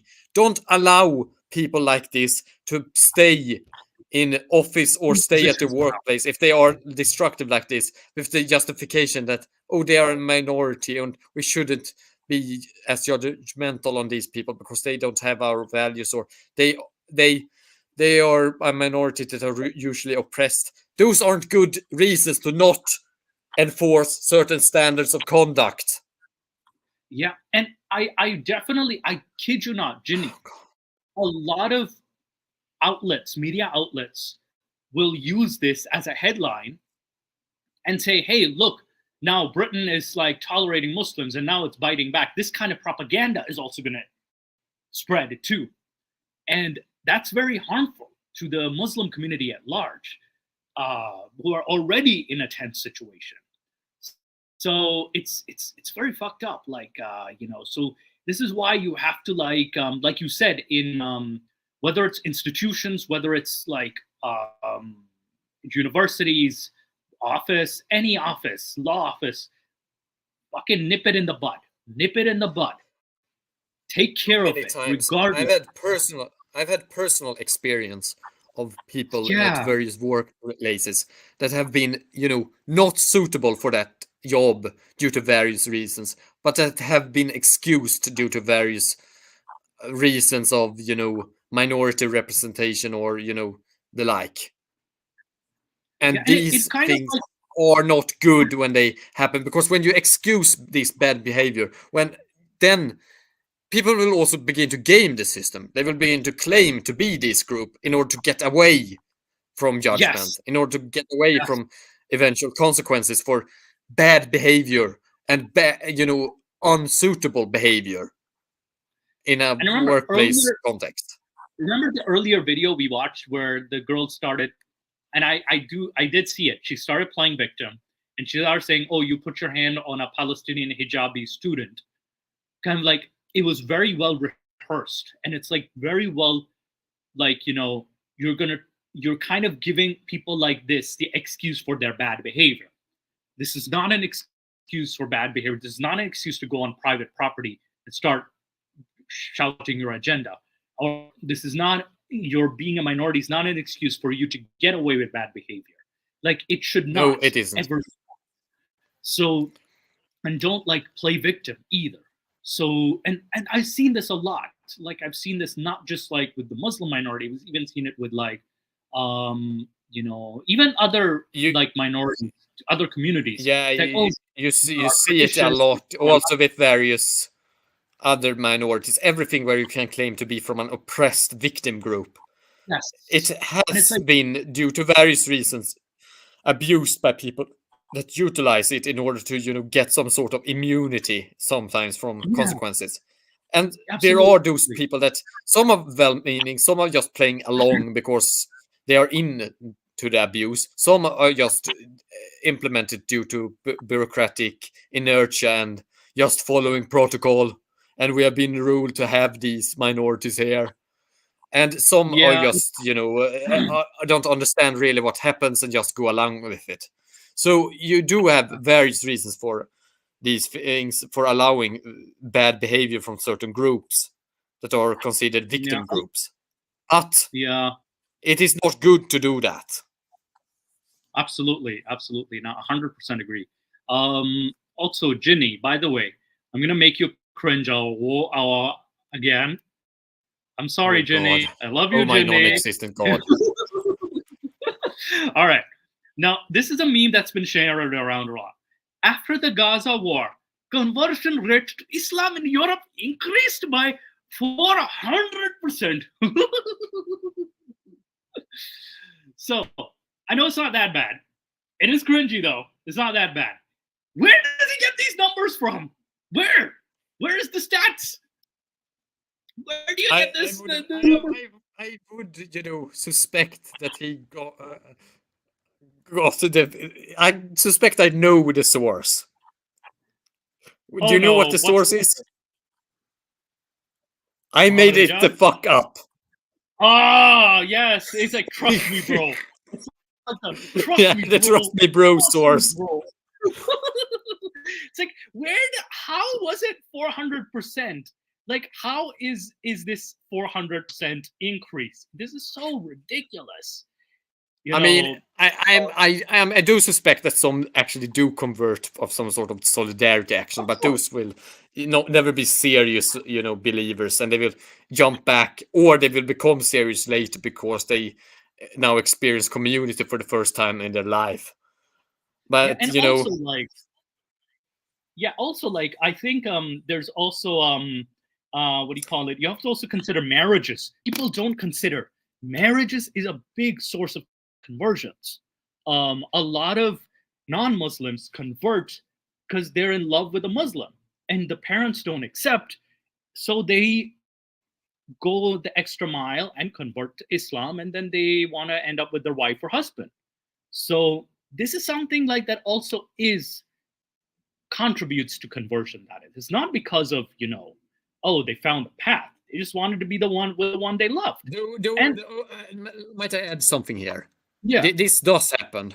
But there are also families that are very liberal, or where they just let their the daughter, date like a Swedish man. Non-Muslims, yes. A non-Muslim Swedish atheist man. Yeah. Well, there's definitely exceptions, of course, but a good number are from. And then they decide to get, to have a marriage in full, and everything follows from there, and stuff happens. This happens as well. Yeah. Also, exactly where do these? God damn it, due to bias, no, we're not mentioning Iran or Hamas or Ali Dawa. They're three different entities. Let's not go there. All right. So again, I think there's another video by Asim Al-Hakim I was requested to review as well. Okay. So this is an interesting perspective he has, which is about eating mud. So this is very interesting. He's fairly popular in the online sphere. 1 second. Let me just screen it out. I don't want to dox anybody, but yeah. But if you eat chalk, and I've known relatives of mine who used to dip chalk sticks into ink, and then they chew it and eat it with all their teeth in blue. And it was so funny. It was hilarious. I don't know whether this is dangerous medically or not. Most likely it is. It would harm your kidneys. But I'm not a doctor. You have to go to doctors. If the doctors say, no, this is not good, it's totally prohibited. If they say it's safe, then it is permissible. Not logical, a bit weird, but as long as it is safe, there's no problem in it. Okay. I just have to imagine the question that preceded that, where he had to think about answering this. I love how I'll give Asim Al-Hakim a credit though. As much as people don't like him, I really am like how he keeps a straight face with questions like this. I admire it too. I admire it. But like, it's like, what kind of first of all, like, I love how the sheikh put the haram halal tag in the hands of the doctor, and now we should consider doctors as Islamic scholars at this point, because though the sheikh has accidentally admitted, Islamic, what do you call it? Speaking about this guy, I think he has actually liberalized a bit, right? Over the years. Like, okay, first of all, like I have another video of him. This is so funny. Like, it's just so, it's just, I love his sarcasm. I love his delivery. I don't know why. I'm not even a Muslim. I just like this guy. He's a charismatic guy. I can give you that. Yeah, I'll give him that. But like, wait, I wanted to say something before we begin. I actually think that he has liberalized a lot. I think so too. The years I've seen it. I feel like he recognizes how much BS this is. At the same time, it's his paycheck. Why would you like? But he has become much more, focused upon turning all of these things into more, less, destructive interpretations, and become better at just trying to. Yeah, because you could interpret it like this so that it isn't like bad. Like, I know initially, like when I started seeing, like I still appreciated his honesty though. He would admit there are certain laws of Islam. It's straight up saying it is. Like, at least he's admitting it, like certain Islamic laws that are harmful or disturbing. He admits it at least. So I'll at least give him that. And it was harmful. It's messed up, but like, but I feel like there's this new like change. Maybe he's evolving, maybe.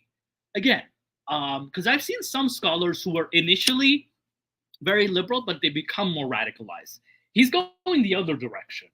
Kind of similar to like Yasser Qadi in a weird way, like very similar. But yeah, this one I wanted to see. Who was pretty radical at first, but actually liberalized. She's not the last woman. All right. Yeah, we will take. Yeah, no, there who is was it? Have you heard about the philosopher Descartes? I have. The French philosopher. I haven't. He actually began as a very strictly religious man, involved, in hyper-Catholicism, like anti-Protestantism. Do you know where he ended up? Oh no! Did he become Catholic? He was Catholic. He was hyper-Catholic, like extremely against Protestantism in all its forms. Oh no! What ended up at the Swedish court, the court of the the Swedish crown, the crown that was the most Protestant crown there was, the main actor in the 30 Years' War, defending Protestantism. Yeah, and he ends up in that court eventually. Oh, no.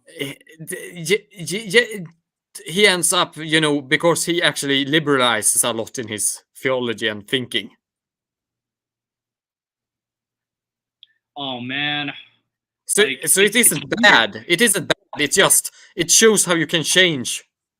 Yeah. Go from hyper radical to Yeah, because there's another Shia scholar, Aman Naqshwani. He was very liberal at first, but then he became more and more radical Shia. Yeah, but Descartes did the opposite. He went from being very radical, very stringent, into being much more liberal and open. And we have another example, Daniel Hakikachu. Yeah, like he became more radical. So yeah, but that is more driven by YouTube and internet fame. Yeah, I think that's also the case. Let's watch this. Let's watch this one. Let's watch our last video. On Earth, you can get 4 with the same price. Wait, what? Hang on. I hate this. Yeah, and some people are so fixated on, they ask for this much mahar. Ditch her and go somewhere else. I love how he says, like, she was dead. Ditch her and go somewhere else. Yeah, I mean, it is kind of brutal honesty. Yeah, he was. SubhanAllah, she's not Miss Universe. She is not MMA champion. MMA champion. I love how he says MMA champion. He's not filthy, wealthy. So why would I pay that so much mahar? No, the Prophet said, the best blessed in marriage are the least in mahar. So be moderate. Don't go and pay her penny as penny appeal. No, give her something that is normal and adequate. $1,000, $5,000. This is the norm. How much is the mahar here? If it's cheap, maybe, if you push me too far, I just might. I don't know these days. Big money, chef. Chicken. Anyhow, I think it's $5,000 maybe would be appropriate. $10,000 max. Man, I love this chick for some reason. I really love this chick because it's like she's not MMA champion. And it's just, this is why MMA fighter might not accept. Exactly. She'll actually beat you back too. She'll put you in a headlock or like a sleeper or something. No, this is the meher. Meher is like it's the dowry, basically. It's the Islamic dowry. Yes. Yeah. So it's like, you know, I love how he went like, you know, I'm like, why, Sheikh? Why are you mentioning MMA fighter? Like, you know, it's like, I'm like, does he have a, you know, is he accepting of female MMA fighters? I don't know. Like, it's but yeah, I'll try to. I don't know what's happening with this Sheikh, because he had a whole rant, Jinny. I kid you not, he had a whole rant about Naruto and anime. I'm like, is this Sheikh a weeb? Like, what's wrong with this Sheikh? I mean, you would be surprised how many Islamists are actually weebs. Which is should be completely contradictory considering, you know, Shintoism, polytheism, and Japan and everything. Right? But there is a large amount of, you know, people that are, you know, I've been surprised by how many times Islamists with anime, you know, face pictures have, you know, tried to argue with me. Right? It's like, why you're using and when I call them out on it, they just say, "Hey, I get to appreciate other cultures too. I mean, after all, you are the Mustari, but you wanna be Arab here." Oh man, oh man, oh man. I mean, you know, it's like, also, by the way, the Sheikh might have a, you never know. Hey, he might have a hots for Amanda Nunes too, or something like that. You never know. You never know. But yeah, it's so weird. Like, a lot of the what do you call it, animation. I'm actually going to do a review of them as well too in the next, because we only have 14 minutes left. Actually, I'm gonna go soon because I have to head out somewhere. But yeah, like, they're doing like images of Dajjal and Kayama and stuff in anime style, and it's like, what's happening? So we'll review those next episode. We'll definitely review those because I remember we were talking. We should do more like of these animated movie reviews or something like that. I could make this joke about what ultimately brought down the Middle East and Islamic civilization wasn't Western influence or Western, you know, conspiracies. No, it was something far more insidious. It was the power of the weed. It was anime. It was Japan. Yeah, I blame it was it all on anime. Japan. Oh man, I definitely love this. But yes, thank you for this episode. Jinny, so much. Thank you for joining me. My apologies for being very late. Because again, I have, like, my leg has the issue. I have to kind of follow up with the medical stuff. Yeah. And also, like, I had to, like, you know, so my apologies again for getting injured, not getting my ass injured. I'll try to be careful next time. But yeah, Jinny, do you have any final takes? Any final, like, overall, like, did you enjoy the online cringe, or did you enjoy the content that I reviewed? I mean, I would say that many of these cringe, except for, you know, our, you know, actually rather cultured sheikh here that we reviewed. I would say that the other people weren't so much problematic due to being Muslims. It was much more personal choices and lack of personal restraint that was the issue. Yeah. Yeah, and the thing is, that's why I was gonna say Islamic cringe, but then I'm like, no, let's just say cringe at the online world, because again, it's more at this point individual behavior. These people just happen to be Muslims. Their cringe didn't originate from being Muslims. I mean, you could, because I could imagine the same thing that, for example, the woman that invaded the party there and, you know, tried to do demonstration. Yeah. I could imagine the same thing happening being done by an atheist leftist, or even like Arab or not. Anti-abortion person or a pro-abortion person, or even like someone who's of pro-Russia or something. I can even see that happening. Or Yeah, communist.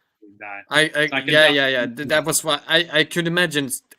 You know, that was just a very bad choice of tactics and choice of, you know, action to do in that context, regardless of origin. And it was also, for an issue where people that aren't necessarily Muslim could act the same, because I've seen a lot of, atheist people that support Israel doing, or Palestine or Israel, people that aren't, believing Muslims that are involved in this conflict by choosing a side, actually acting irrationally on both sides like that. And acting in ways that aren't appropriate. Yeah, and that's where the online it's a huge source of cringe, and I've just it's also important to not conflate these personal failings with the greater religion. There are a lot of problems, I think, in the belief system of Islam, but not every bad action done by a self-proclaimed Muslim is due to the religion. Absolutely. Sometimes it's just that people are unrestrained, generally. Yeah, I also do wanna because we're also on this channel, we don't just see just Islam, we also see the Muslim world, how different it is, how this is the reality of it, and it's people are different, so it's not necessarily always the origin. I mean, they are going to have very different experiences. A Bosnian believing Muslim in Bosnia isn't going to be exactly the same as a Bedouin in Sudan, or as a Pakistani city urbanite doctor. How he practices is going to be very different from an Afghan living under the Taliban. Yeah, that too. Yeah, so we have varying degrees, and this is where when someone asks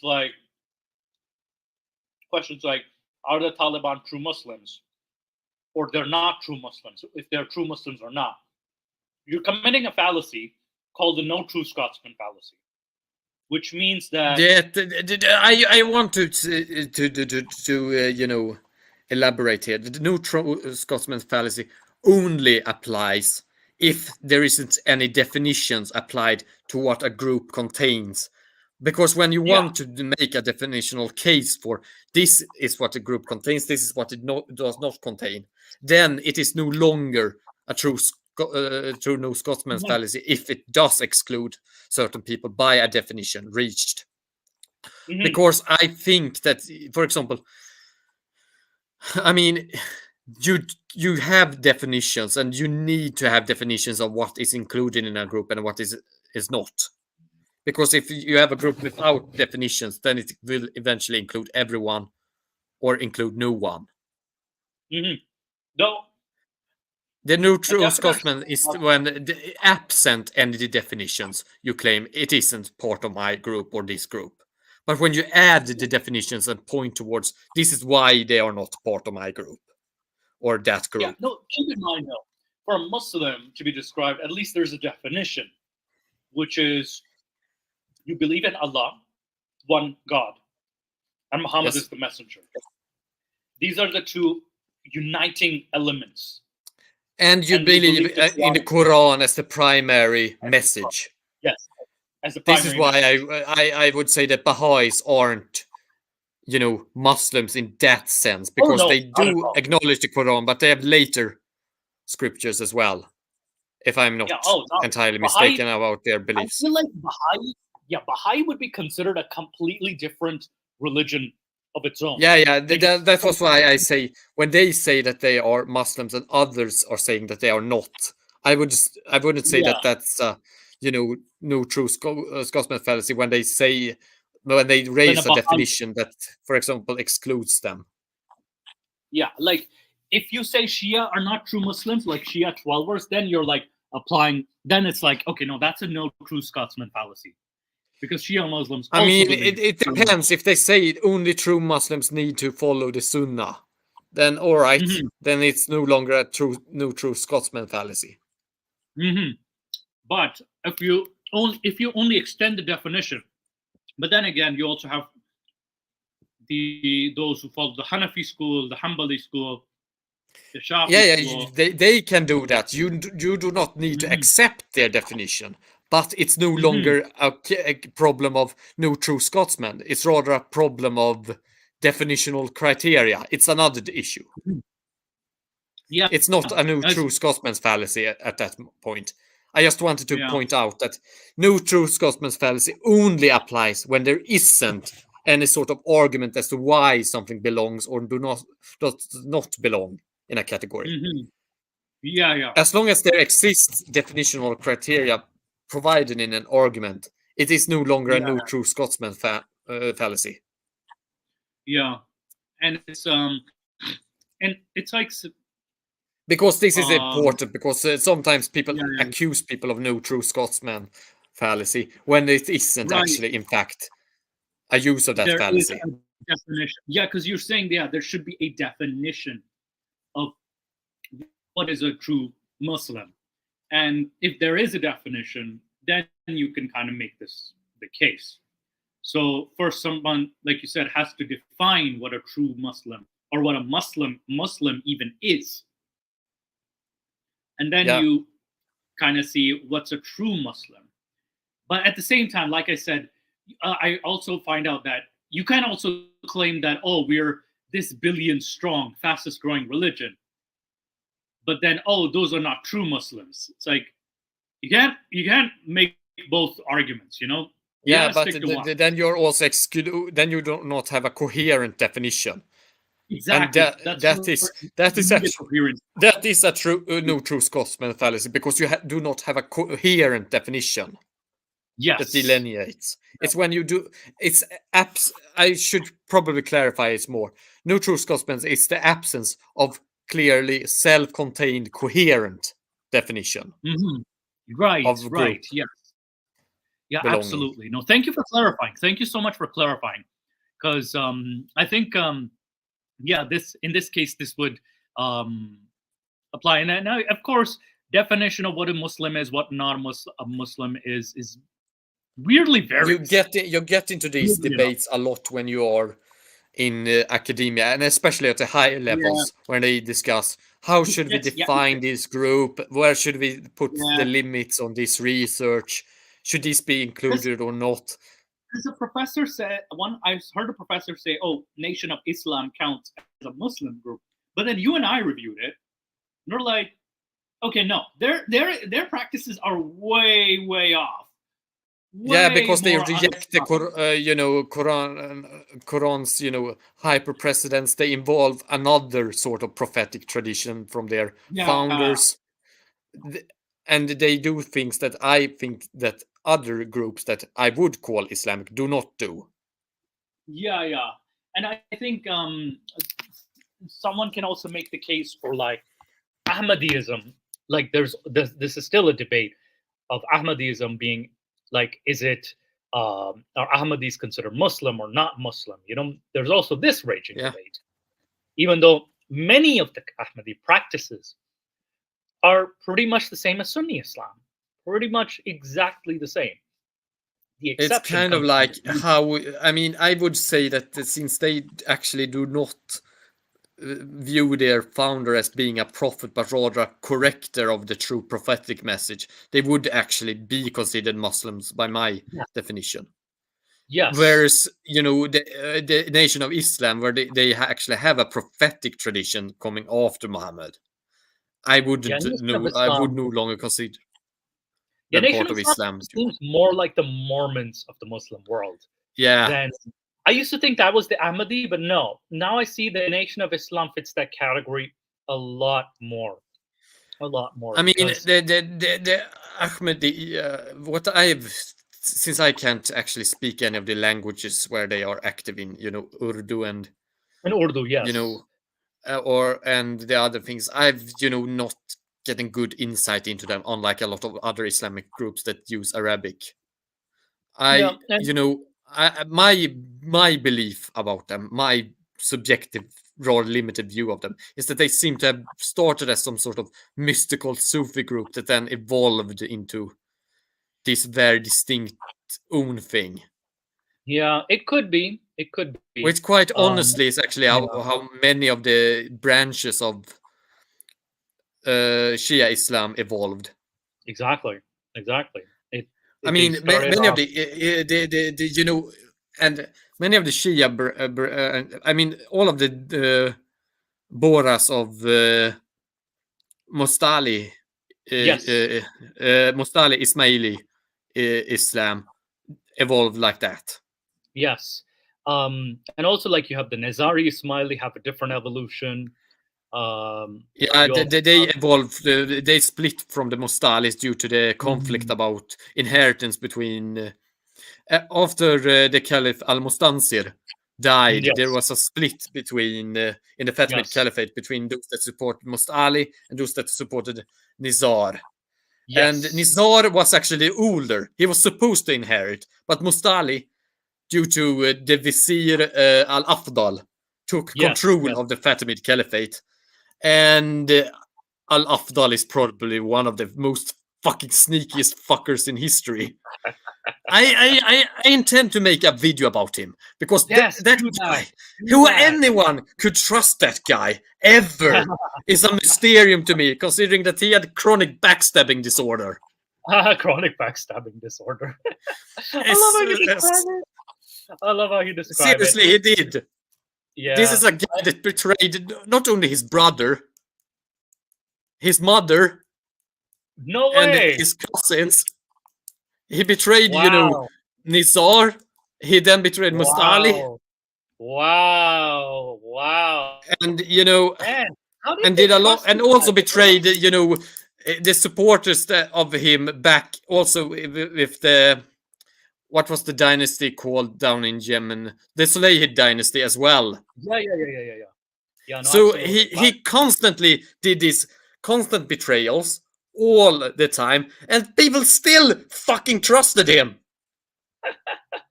I think it's like that weird character. Like, why would you trust him? You're kind of mad at a movie character. Why would you trust this guy? But then the shit happens in real life. That happens. Yeah. I'm just amazed how he could continue like this. Yeah, I think it could just be he's just very convincing, very charming, and all that stuff, right? Also, Jinni, I'm going to give you a shout out, Jinni. His recent video, Dark Side of the Lakhmids and an Arab Kingdom Before Islam. Check this one out. Yeah, this one I was talking about meta history, passivity in history. This is also very interesting. The Barbary pirates and the Gunpowder Kingdoms, Arab Islamic Sicily. This one is one of my favorites, though. Arab Islamic Sicily, because Sicily tends to get overshadowed when compared to Al-Andalus.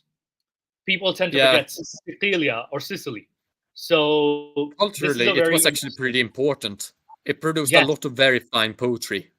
And I think in Arab culture, I mean, they were an Abbasid quote unquote vassal. So the Aghlabids were vassals of the Abbasids.